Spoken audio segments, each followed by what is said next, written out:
Ano nga ba ang tunay na itsura ni Santa Claus?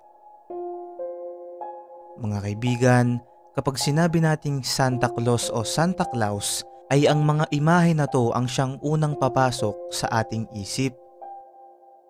Mataba, malaki ang katawan, may bigote at balbas at nakasuot ng kulay pula.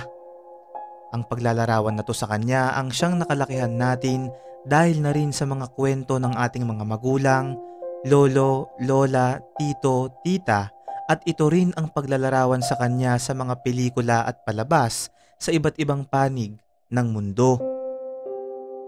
Ang tanong ay, ito nga ba talaga ang kanyang itsura?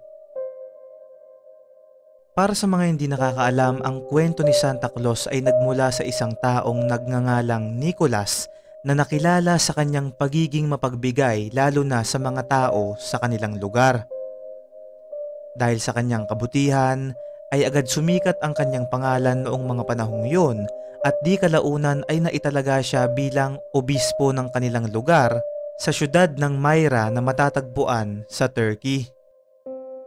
Ayon sa kwento, ay noong nabubuhay pa si Nicholas ay nagsagawa ito ng mga himala sa paraan ng pagbibigay ng napakaraming regalo at pagpapasaya sa mga tao, lalo na yung mahihirap o yung mga walang kaya noong mga panahong yun.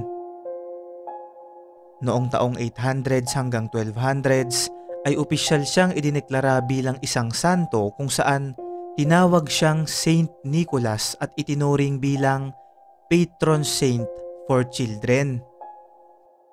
Noong 19th century, partikular na sa Amerika, ay madalas nilang napagsasama na si Saint Nicholas at Santa Claus ay iisa dahil na rin siguro sa magkalapit ang tunog ng kanilang pangalan at halos parehas din ang kanilang kwento na namimigay ng regalo at nagpapasaya sa mga tao. Ngayon mga kaibigan, kung totoo ngang si Santa Claus at si Saint Nicholas ay iisa, ay bakit magkaiba ang kanilang itsura? Kung si Saint Nicholas ang totoong Santa Claus, ang ibig sabihin ba nito ay hindi talaga mataba si Santa Claus dahil kung titignan natin ang paglalarawan na ginawa nila kay Saint Nicholas, siya ay mapayat at medyo may edad na. Ang tanong ay saan nila nakuha ang paglalarawan na to na nagpapakitang may malaking katawan si Santa Claus? Ayon sa mga kwento, ay totoo daw na mapayat talaga si Santa Claus kaya lang sa kanyang paglilibot sa iba't ibang panig ng mundo upang mamigay ng mga regalo, ay binibigyan rin daw siya ng mga taong kanyang binibisita ng napakaraming pagkain at tsokolate na kanyang binabaon at kinakain sa kanyang paglilibot na siyang naging dahilan ng kanyang paglobo.